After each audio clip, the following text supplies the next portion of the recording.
No, Miss Sarah Brown.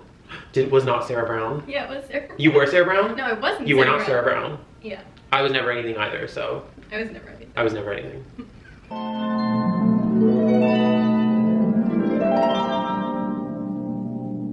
Hello, girls, gays, and folks. I'm the fourth musketeer, Tyler Holladay, and call her Cynthia at Revo because she's here. Sammie. Today, we are here with another video because the two of us have one thing in common, and that's that we quit music theater at NYU. So I wanted to make this YouTube video and just sort of dedicate it to talking about our experience studying theater at NYU, why we decided it wasn't right for us, and everything of the sort. But let's start with, what made you decide you wanted to study theater? I took a gap year because I was supposed to go to GW for foreign service. And so I took a gap year because I didn't really think that was what I wanted to do. And I just wanted to be on Broadway. Interessant. I decided I wanted to study theater because I sort of had two areas of interests, which were English and music theater, and both seemed sort of like, who knows what you do with that. I felt like I was a good singer. So like, naturally my intuition was to do something that I have a natural inclination for. I also was thinking about this earlier, I was getting ready. I feel like it's too soon for me to like look back and make this judgment, but if I felt like I needed to prove something, because I never got a lead role in a musical. I feel that, yeah. Despite having been, I was the only one at the time, I will say, that was dedicated to taking voice lessons and bettering myself as an artist. I felt like I was working at a different caliber than all of the girlies who were doing it because they needed something to do. And funnily enough, the only lead role I ever had was in a play. No, me too. Sophomore year. And I was not, it was my junior year. I was not an actor. I was not that girl. So why? Oh my God, they had me confused for another. Okay, now what made you decide to apply to NYU and go to NYU if you also got in somewhere else? My chorus teacher from high school knew Diana Heldman. Oh, shut up. So she like told me all about the program and she thought it was what was right for me. And it's the only school I applied to for musical theater. Second around for you, you only applied to NYU for musical theater, period? In my gap year. In your gap year? Yeah.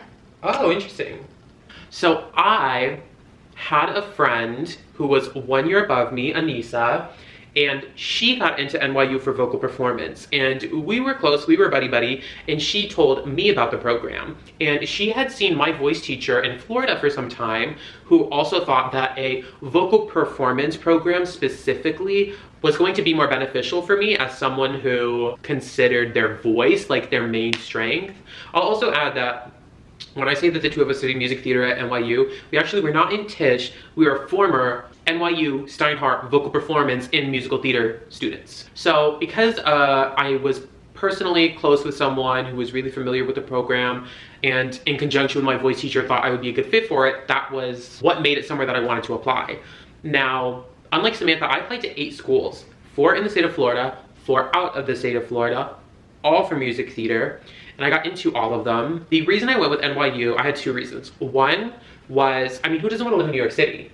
So all of the other schools I applied to that weren't in Florida were not in New York City. I mean, as a young gay artist, I can't really think of a better place to be than New York City. Additionally, they simply just admitted me first. I also applied early decision. I also applied early decision. You were early decision 1? So was I. And that's why I was able to like call everything else off, you know? Now we're gonna switch gears to talk about what we changed from musical theater to. Now, I will give Sammie credit where credit is due. She full send, quit vocal performance, switched majors entirely, whereas even though I have retired from music theater, did not technically drop that major, I added a second major. So now that you don't do vocal performance, what do you do? Music business. And what made you decide to do that? I felt like it was the closest thing to being like a music lover without actually performing. And I had a lot of the same classes that I had already taken that like satisfied all the requirements. Yeah, so oppositely from Sammie, when I knew I wanted to take on a second major, that major, English, is in the College of Arts and Science. So since it was cross school, it was not going to be as easy for me hypothetically to switch majors because I had taken courses that are like as specific as music theory, oral comprehension, music history, things that the English department in the College of Arts and Sciences was not going to care about. I spent a semester abroad in London, which is tied to the NYU English department. And my experience there was what really gave me that push I needed to decide, like, yeah, I did want to commit to becoming an English major. So I'm still going to graduate with my BM in vocal performance, but I'm also going to earn my BA in English, and I've applied to grad school for English. Now, when did we know that we were not going to make a career out of performing? You should tell yours first. I knew 2 times. Well, maybe 3 times. I was in a class with a specific professor. And I felt like she always picked on me because I was the quiet one. She is, it's true. And so I was like reciting lines, and she told me I was too quiet. Mm-hmm. And I was like, okay, like I'll try again. And she was like, oh, we all know you're quiet. Like you just have to step out of your comfort zone. And I was like, if only it were that easy, right? And so I like got upset with her. And she like called me aside like next class to talk about it. And she was like, you know, the more like you don't push yourself to do better, the more I think that you don't want to be here. And I was like, that's completely the opposite. Like I'm really trying hard to like put myself out there. And she was like, well, like if you can't put yourself out there, then you don't deserve to be here. And that absolute bomb. And that's the same professor who cried because her course evaluations were like literally brutal. And that's why she only taught at NYU for 1 year. Now, what about the second instance? I was in song analysis with Ryan Driscoll. And wait, girl, did he do something? It was what I said. Oh, it was that what like you said. solidified something in my mind. Oh. He kind of like asked me like, are you confident? And I was like, no. He was like, truth teller. He was like, do you think you deserve to be here? I was like, no. And I said that to the entire class. No. And then I said, does anyone think they deserve to be here? Oh, you know there are the girls who were like, yes. That's what I'm saying, like to the entire class who would have said yes. No one could relate. They're like, that's just you, girl. At that moment, I was like, if you never believe in yourself, like you're never gonna make it. And now let's talk about the straw that broke your camel's back. You were there. I was there. This one I witnessed. I just want to put it out there that I was sick. She was sick. So I wasn't sounding my best. Right. Which already is like throwing your confidence. And so I sang Hit Me With a Hot Note. Really one of her like, certified hits, right? You're supposed to be like really sassy and vibrant, and I just was not at that moment. Right. Just exuding that. Because I was sick, I just wasn't feeling it. And it's just a class performance. It was the first day, you know. The teacher was like, he basically said everything that I had tried to work on the previous semester that I thought I had gotten better at. Right. So we were back to square one, and I was like, I went home that day and dropped the major. Yeah, I remember she texted me. She said, you said, would you be my friend if I wasn't a vocal performance major? And I was like, I'll be your friend. And Steinhardt and CAS, drop out, Hunter College, here, there, everywhere. And she was vocal performance no more. So like I already shared, like I didn't have a moment where I knew I wanted to stop singing because I like to sing. Rather, I knew I wanted to really pivot and focus on English. When did I know I didn't want to make a life performing? I don't know. It's kind of hard. What I'll say is, despite having gone to college to study music theater, I just feel like I never really enjoyed performing for other people the way that other people in our major enjoyed performing. Like, we know students who like live and breathe to be on the stage and do a little song and dance for the people. And I was not that girl. I loved my voice lesson. Being very intimate. Me and a competence and a voice teacher. That was where I did all my best work, my best performing, singing, and acting. So in your very first semester, you take part in something called the new Student Cabaret. I remember it was the first time we had to perform. It was open to NYU students and faculty. And I remember thinking to myself, like, I don't want to fucking do this. Like, I just felt like we were being put on display a little bit. And then that feeling sort of followed me throughout university. I was like, I just don't want to perform for other people. Like, singing is something I feel like I'm better off doing by myself, for myself, because I find it personally fulfilling. I think it's fun. You know, since my recital, I've started like singing while I do the dishes. I didn't do that for probably over a year. There's something about like the nerves. Some people are built to deal with those nerves and push through it and perform, and they love that adrenaline rush.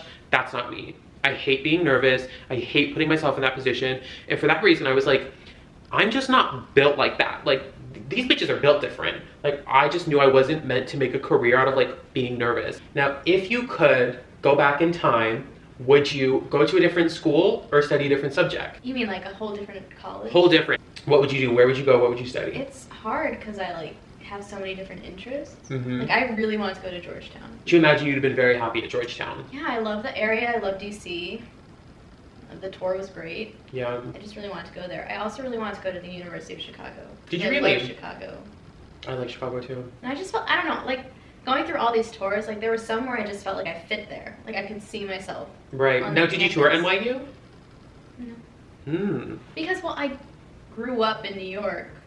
So you kind of knew it. You knew the city. If you know the city, you know NYU. Yeah, basically. there's not like a specific campus really. Right. So for me, if I could go, so it's kind of hard because I've met a lot of people in vocal performance who really changed my life and were positive influences on me, and have always been very encouraging, like you and Yumi and my former roommates Garrett and Tim.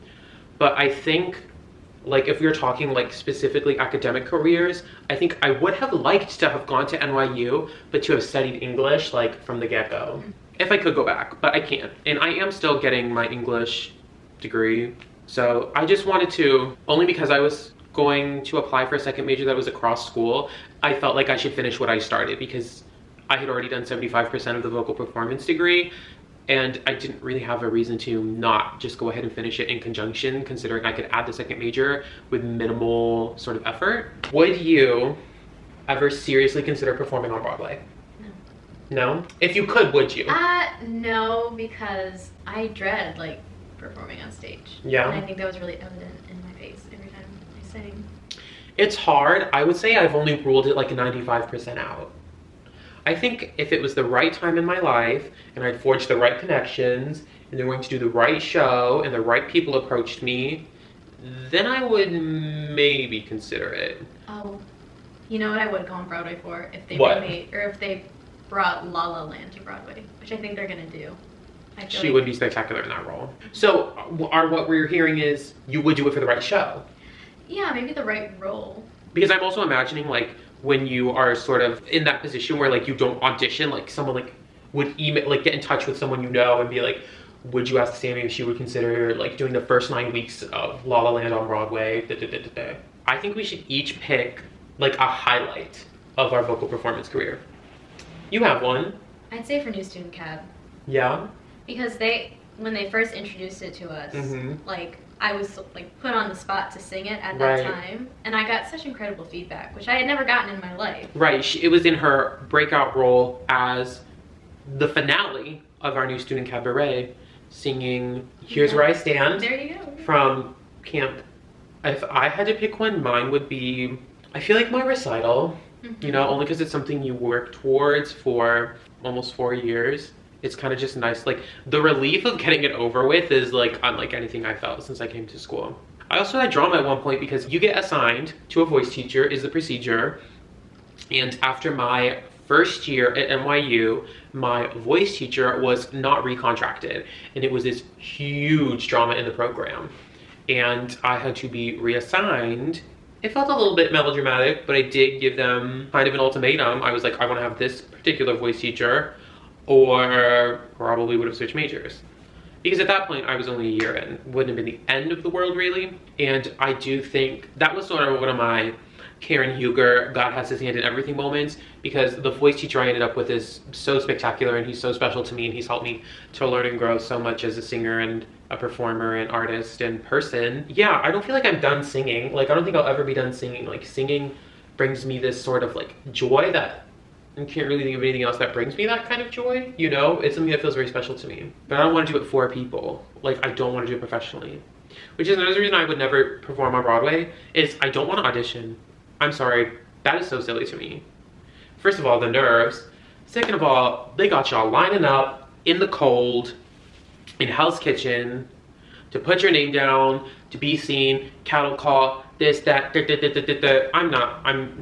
everyone who is so passionate about theater that they would do that, my hat is off to you. I'm not that girl. I'm not that dedicated. I can never take it that seriously. I can never do what you do because I would never do that. I just would not. So I would say, like, do we have dream roles? But yours is in the upcoming La La Land adaptation. Yeah. I don't know what mine is because of my, as I've developed my repertoire at NYU, it's been a little bit interesting because I sing predominantly music that's written for females in the music theater canon. I don't sing a lot of music that's written for men because it just generally doesn't appeal to me. I just think there's so many roles I think I'd be terrific in. Name a few. Like if I was gonna do something classic, I would want to be Gigi from Lerner and Lowe's Gigi. Light in the Piazza, if I could sing it. Would you ever do TV or movies? No. No? I would do TV or movie before I would do Broadway. I can't act. Like, that's... I think you can. I will say that program has a lot of staff turnover. Like, very frequently there are people who teach in the program for either, usually a year, and they don't return. But by the time, like, we're getting ready to graduate this semester, and like most of the vocal performance staff is different than when we first came here. Do you have a least favorite class that you took? It's basically every class. Right. But mostly speech internship. My least favorite vocal performance class, easily, without a doubt, don't even have to think about it this much, music, theater, dance. Now, I felt like, and this will resonate with you, I felt like I was being picked on in particular. For A, being sleepy during class and not trying my hardest, but I seriously didn't want to be there, and it showed.